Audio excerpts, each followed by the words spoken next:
Hello everyone. Been a while since I've made a video. I have a friend that recently got a resin printer, and I told him I would make a video about extra stuff that goes beyond the printers. Um, this is handheld because I can't find my tripod, and I've got stuff scattered everywhere right now. So let's go through this. First two things you will need: gloves. Buy gloves, buy them in bulk. Paper towels, buy them in bulk for resin printing. Beyond that, you will need some type of container.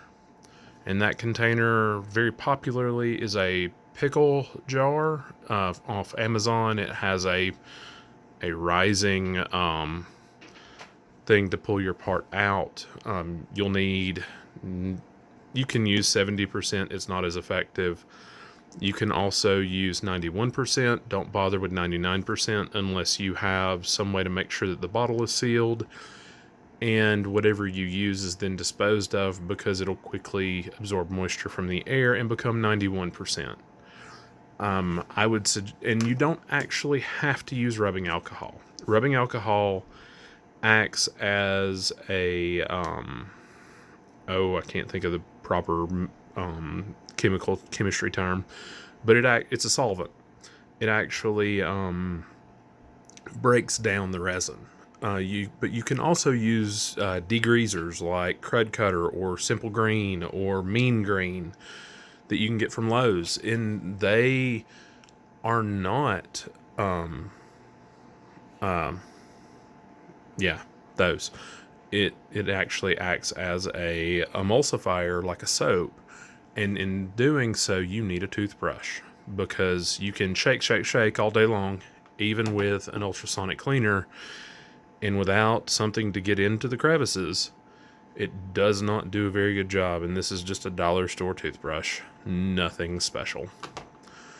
You need some way of curing the print. You do not need this, though this works very well. On the inside, it does have a turntable.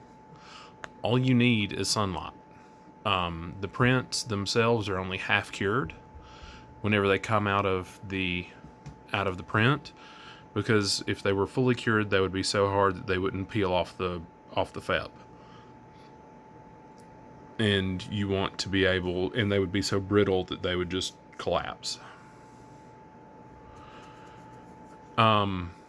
Beyond that, the ultrasonic is not necessary, but it does help. This very obviously needs to be cleaned. I haven't printed since winter hit because my room isn't insulated well enough to maintain a steady enough temp. And so I have thermal expansion problems in the build plate and nothing sticks. Beyond that, flush cutters.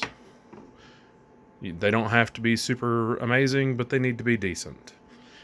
You need some type of metal spatula because plastic spatulas will destroy themselves removing things from build plates. Get a good plastic spatula and use this only in the vat itself.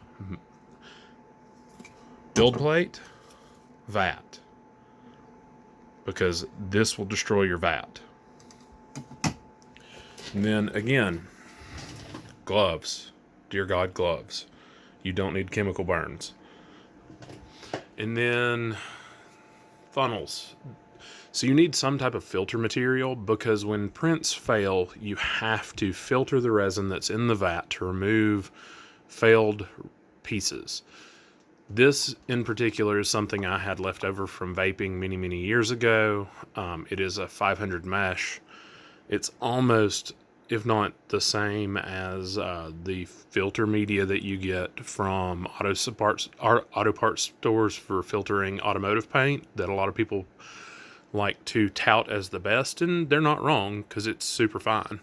But you will also need funnels because pouring back into the bottle after having issues is a pain without it. And beyond that, my biggest suggestion is silicone spatulas are kind of nice, but when you, excuse me, sorry for the camera. See, as I said, issues. When you get a plastic spatula, you want something that fits in between and pretty much is the same size, a little bit smaller than the width of the vat, so that way you can literally scrape across it and not have to, back and forth. The less, the better. There are probably other things that I can think of over time, but this is just a quick go through. I mean, I do have cotton balls down there, or cotton swabs. Very rarely do they get used, but they do get used occasionally. But that's pretty much it. Have a good one. Bye.